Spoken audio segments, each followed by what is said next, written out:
Pessoal, essa é a velha pista de Hockenheim. A gente está aqui no começo da reta oposta, né?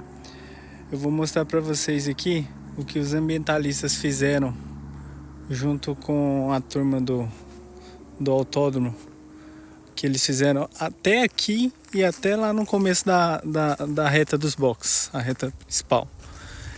Eles simplesmente tiraram o asfalto. E agora tem uma roça. Dá para acreditar que aqui passava um autódromo de Fórmula 1. Pior que passava, galera. Passava um autódromo de Fórmula 1.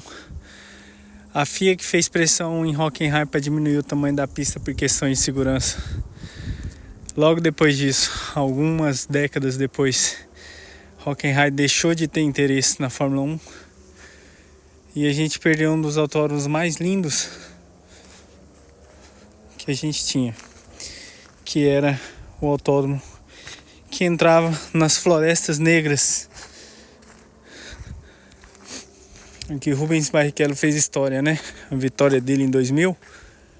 E a única coisa que a prefeitura ou até o autódromo manteve foi essa reta oposta aqui dos boxes. Aqui o pessoal usa hoje para andar de bicicleta, passear com os cachorros. A gente percebe que o asfalto já está bem degradado. Mas eu fico pensando assim, hoje com o WEC, né, em alta, as corridas de endurance em alta, e essa pista que tinha a cara dos endurance, né, a Hockenheim cedeu a pressão da FIA. Ficou aquele circuitinho lá bem mais simples do que esse, digamos, que o famoso Hermann Teich desenhou em 2002. E foi isso que sobrou. Aqui a gente vê a última chicane ali na frente.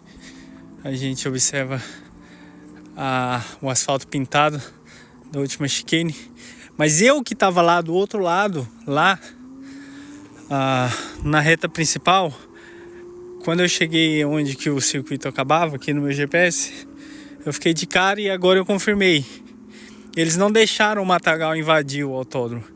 Eles arrancaram o autódromo, tiraram os guarda-reios e destruíram. Como se nunca mais fossem precisar. A gente pode pegar o exemplo aqui perto de Nürburgring, né? Tá lá o autódromo de Nordschleife gerando dinheiro, né? Gerando renda, né? E é aqui na Alemanha. Em Monza mesmo, o oval de Monza tá lá. Apesar de não ser usado, ele tá preservado, né? E aqui em Hockenheim, eles não preservaram a história, não preservaram nada. Aqui é a última chicane. Eu acho que essa chicane aqui foi suplantada em algum momento da década de 90. Ela entrava aqui, o carro tinha que frear, entrava à direita e saía lá na frente.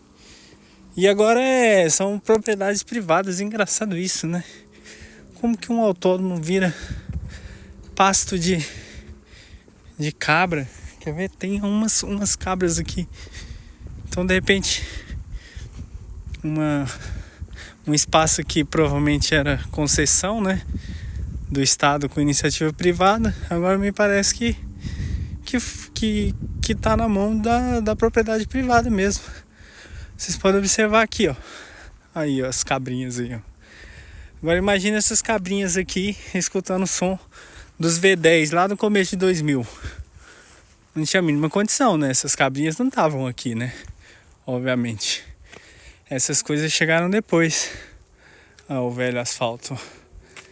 Esse asfaltinho que dá nessa porteira, ele viraria à esquerda novamente aqui. Para fazer uma pequena chicane. Uma modificação.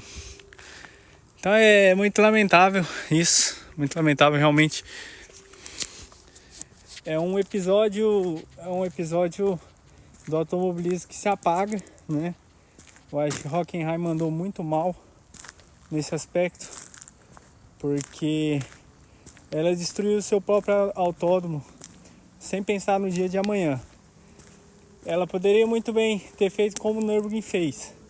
A gente vai fazer um autódromo que atende às suas exigências de segurança, mas a gente vai manter o autódromo antigo e vai manter a nossa história.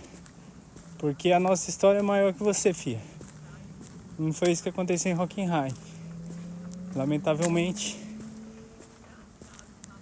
é um episódio do automobilismo que você só vai encontrar em jogos como Project Cars, Project Car 2, o Grand Prix também tem esse traçado. É só lá que você vai reviver essa história. Porque aqui eles não se preocuparam nem um pouco com a história. Então é isso. Arthur Lacerda, Seno Steps, conexão Europa-Brasil, sempre falando de automobilismo. Valeu!